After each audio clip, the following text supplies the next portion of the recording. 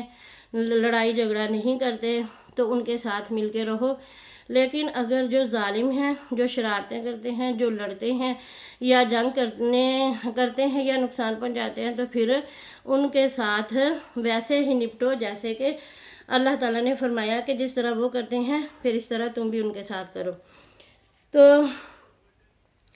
یہ جو آیات ہیں ان کے متعلق بعض علماء نے کہا کہ انفاق جو ہے یعنی اللہ کی راہ میں خرچ کرنا اور جہاد کرنا یہ جو ہے اتنا نہیں ہے اب تو، یا جنگ کرنا۔ اور بعض لوگ اب بھی دیکھیں تو کہہ رہے ہیں کہ فلسطین میں دیکھیں مسلمانوں کا کیا حال ہو رہا ہے، لیکن بعض علماء بھی کہہ رہے ہیں کہ جی جہاد جو ہے وہ کوئی بولتا ہی نہیں ہے، اور کہتے ہیں کہ یہ صحیح نہیں ہے، کیونکہ ایک تو لوگ اپنے مفاد کے لیے نہیں اٹھ رہے، دوسرے یہ کہ سپر پاورز جو ہیں ان کا ڈر پڑا ہوا ہے، تیسرا یہ کہ کہتے ہیں کہ ہمارے علاقے میں ہم امن سے ہیں اور وہاں کے لوگ جو ہیں وہ خود نپٹیں۔